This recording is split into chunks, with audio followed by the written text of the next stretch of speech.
सत्संग जी प्रेम से कहना।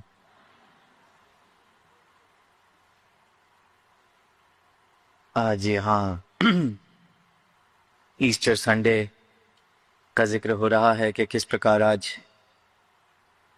ईस्टर सेलिब्रेट किया जा रहा है। जब से यहाँ आना हुआ तो जहाँ भी नज़र जा रही है वहाँ लिखा हुआ है कि due to Holi week the timings of all the establishments are shortened, or due to Holy Week certain services are not available.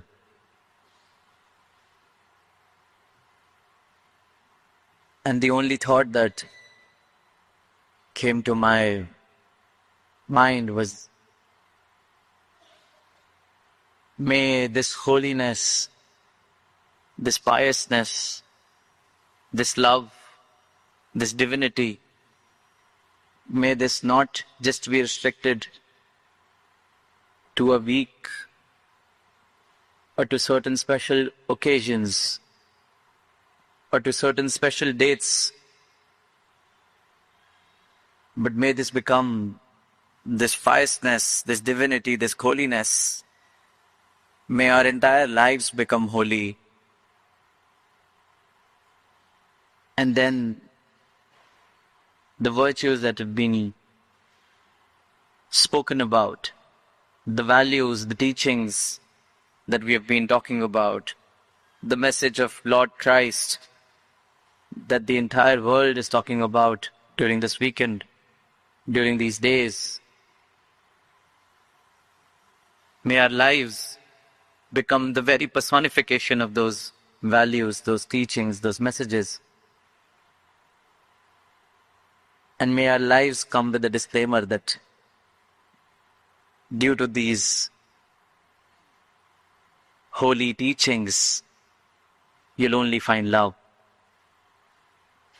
Due to these holy teachings, you'll only find peace. May these words may not remain mere words. Humanity has come too far from its true nature, from its own self. All of us, we need to look in the mirror and see whether we are part of the problem or part of the solution. As one of the models in the exhibition also talks about, we may think that we are not in any capacity contributing to the world order. Our decisions or our thoughts or our behaviors, we may justify them by saying that it doesn't matter because the scope of my behaviors, my decisions is very limited. It is limited to just my family, just the people around me.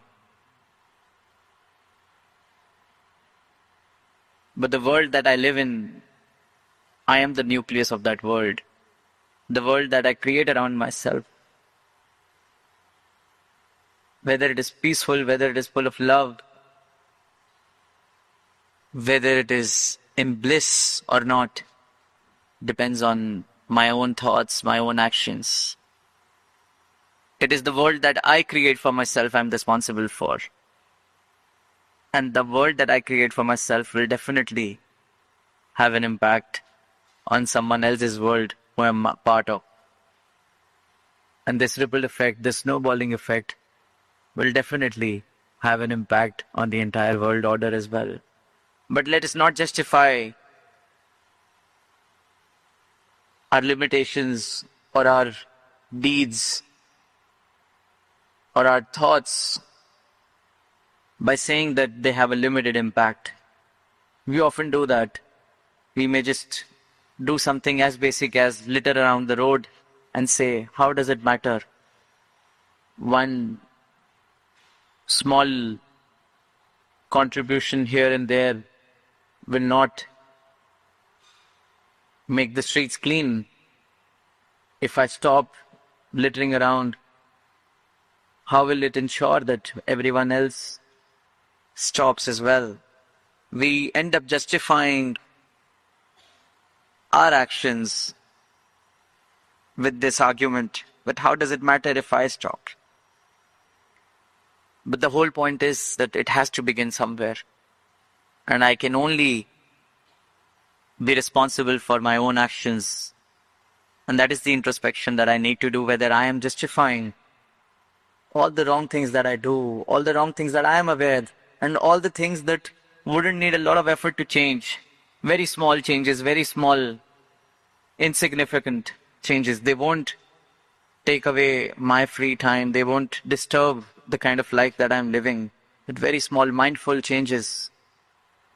And once I do some thinking, some introspection, I'll realize that most of my actions are justified by the same argument, that how does it matter if I change? Let us not keep using that as an excuse and take small steps towards being part of the solution that we all need, we all ask for. जीवन में जब तक सब ठीक चल रहा है तो कभी एहसास नहीं होता कि किसी और चीज की भी जरूरत है। कल हमने वो जो प्रेजेंटेशन देखी कि किस प्रकार ये जो मानव तन है ये कितने कमाल के मैकेनिज्म से चल रहा है, चमत्कार से कम नहीं जिस प्रकार ये मानव तन चल रहा है। We saw the presentation on the anatomy of the human body and you talked about how it is nothing short of a miracle, how it works.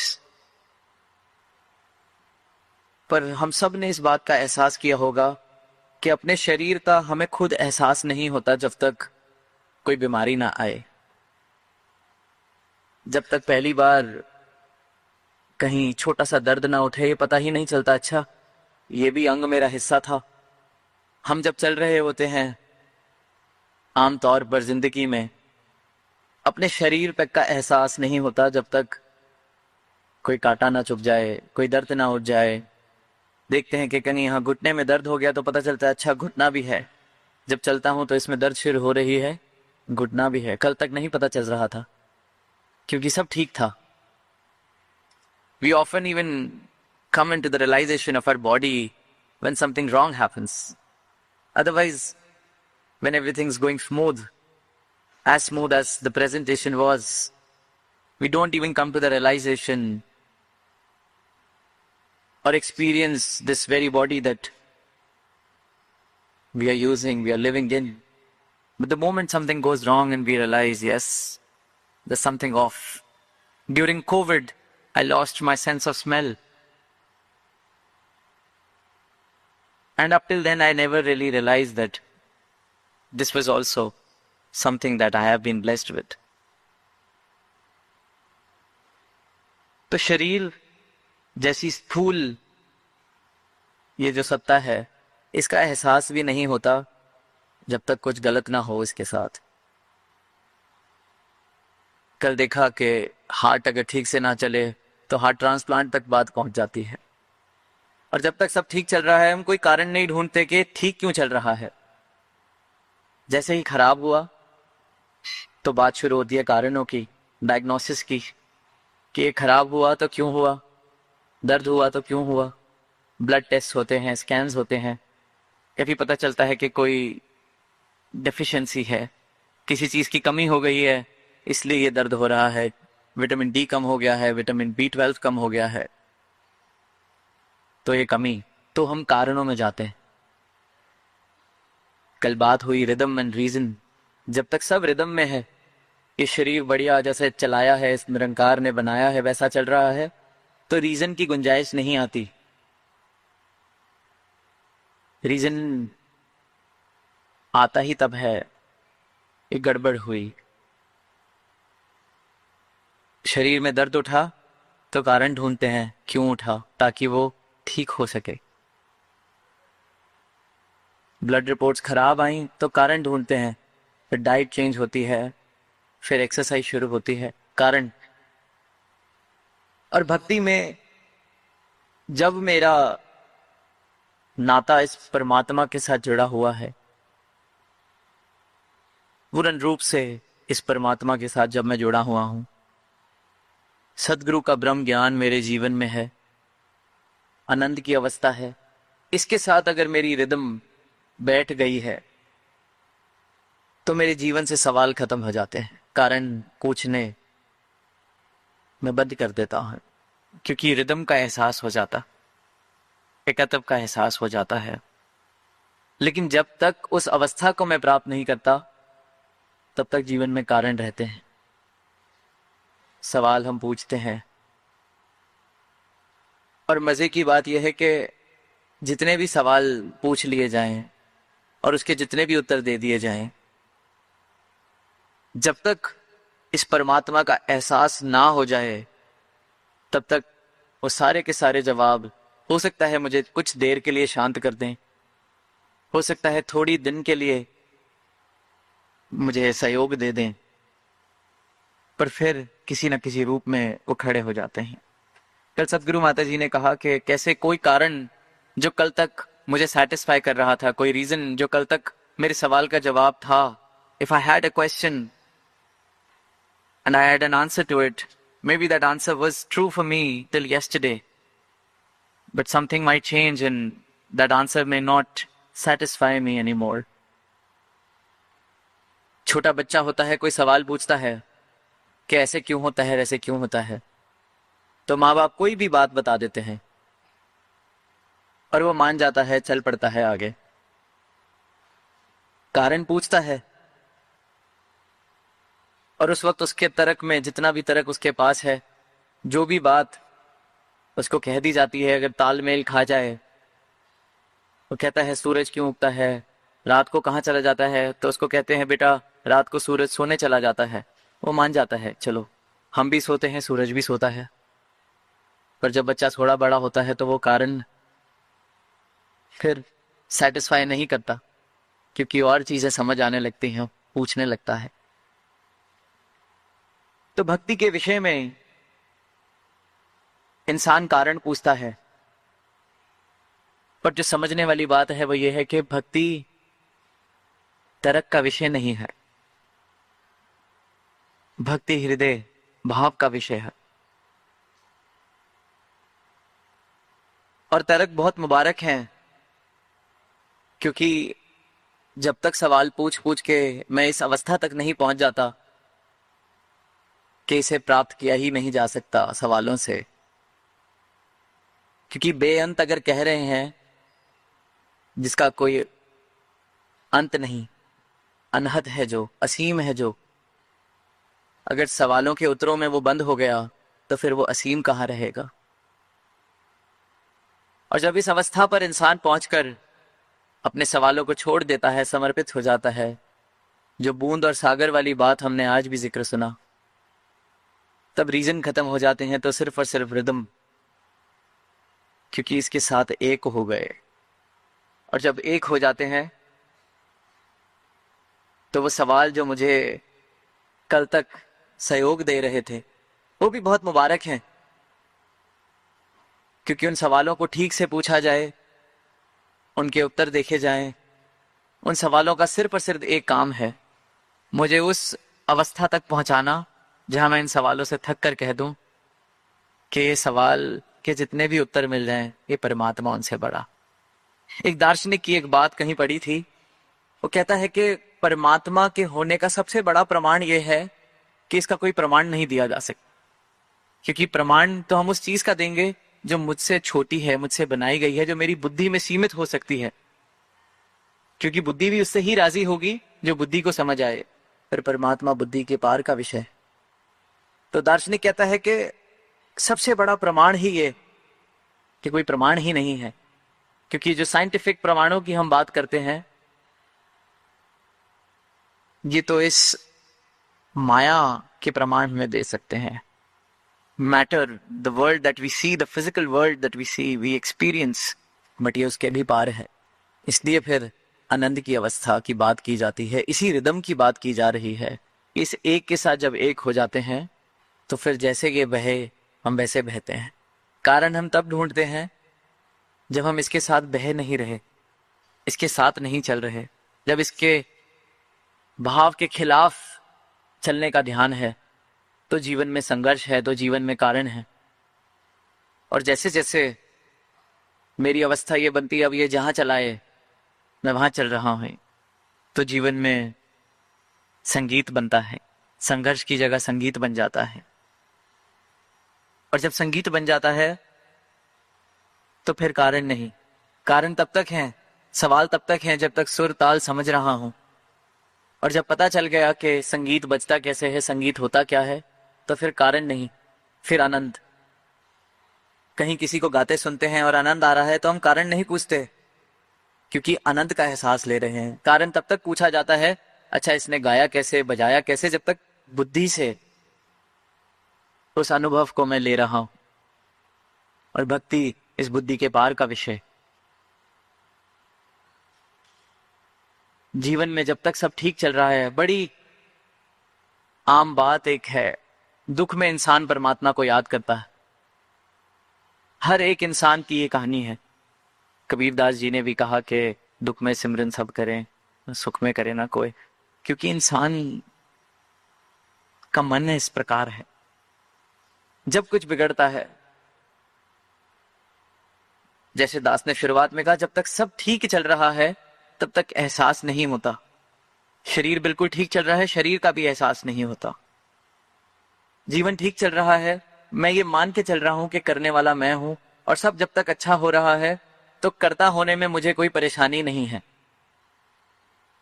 मेरा अहंकार मजबूत हो रहा है क्योंकि सब अच्छा चल रहा है, मेरे अनुसार चल रहा है। और जैसे ही कुछ ऐसा हुआ जो मेरी इच्छा के विपरीत है, मेरे अनुसार नहीं है, नुकसान है, और तब मेरा जोर चलना बंद होता है, तो मैं परमात्मा को आवाज देने के लिए भी राजी हो जाता हूं। कल तक जो खुद को नास्तिक कह रहा था, जरूरत पड़ी तो वो भी आस्तिक बनने को तैयार हो जाता है कि काम बनता है तो आज इसको भी पुकार के देख ले। जब तक सही है तब तक कर्ता होने में मुझे कोई दिक्कत नहीं, और जब तक मैं कर्ता खुद को मान रहा हूं, चीजें ठीक करने का प्रयास कर रहा हूं, कोशिशें कर रहा हूं, और जब थकता हूं, हारता हूं, तो मैं परमात्मा को आवाज देने को तैयार हो जाता हूं, जैसे ही खराब। और भक्त की अवस्था यह है, भक्ति का प्रमाण यह है, भक्ति का आनंद यह है कि मुझे एक सदगुरु की कृपा से ये बात समझ आ जाती है कि चाहे मेरे अनुसार सब अच्छा चल रहा है या मेरे अनुसार कुछ विपरीत हुआ है, कर्ता मैं दोनों ही अवस्थाओं में नहीं हूं। कर्ता यह परमात्मा है। सिर्फ मेरा खुद को कर्ता मानना मेरी इस अवस्था को खराब करता है या ठीक करता है। मेरी मनोवस्था कैसी चल रही है, उसका एक ही कारण है कि मैं खुद को कर्ता मानता हूं, तो फिर चीजें जो मेरे अनुसार हैं मुझे खुश करती हैं, जो मेरे अनुसार नहीं है वो मुझे विचलित करती हैं, परेशान करती। मैं संघर्ष करता हूं, मैं प्रयास करता हूं चीजें ठीक करने का।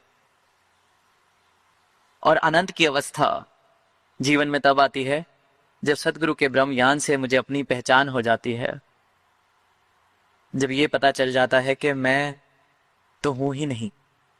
कर्ता खुद को मानना मेरी मूर्खता थी, कर्ता खुद को मानना ही एक कारण था कि मेरी इस परमात्मा से दूरी थी। जैसे ही ये कर्ता भाव खत्म होने लगता है, वैसे वैसे उतना उतना ये निरंकार मेरे जीवन में बसने लगता है, ये परमात्मा मेरे जीवन में बसने लगता है। दुख में इंसान राजी हो जाता है परमात्मा को आवाज देने के लिए, क्योंकि वहां खुद को कर्ता मान रहा है तो हार देखनी पड़ रही है। हार के डर से वहां पर कर्ता को ढूंढने लगता है। और जब तक सब अच्छा चल रहा है तब किसी और को कर्ता मानना बड़ा मुश्किल, क्योंकि अच्छा चल रहा है और मुझे क्रेडिट ना मिले, मेरी अकल मेरी इंटेलिजेंस किसी काम की नहीं। तो इसलिए इंसान सिर्फ और सिर्फ इस चक्र में घूमता रहता है। एक घड़ी खुद को कर्ता मानता है, दूसरी घड़ी कर्ता को आवाज देता है, एक घड़ी फिर कर्ता मानता है, फिर आवाज देता है। इसी चक्र में इंसान घूम रहा है। दुख की घड़ी आई तो इसको आवाज देनी शुरू, सुख की घड़ी आई फिर इसे विसार देता है, क्योंकि अवस्था के आधार पर आवाज दी जा रही है।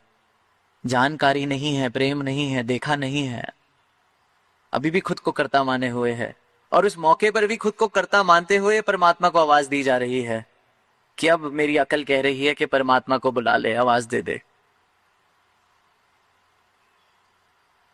और भक्ति का प्रमाण यही, एक भक्त का प्रमाण यही, जीवन में भक्ति है, इस बात की महक आती ही तब है जब इंसान खुद को कर्ता मानना छोड़ देता है, क्योंकि इस परमात्मा को देख लेता है, इस अविनाशी को देख लेता है, इस कर्ता पुरख को देख लेता है, करने वाला ये निरंकार।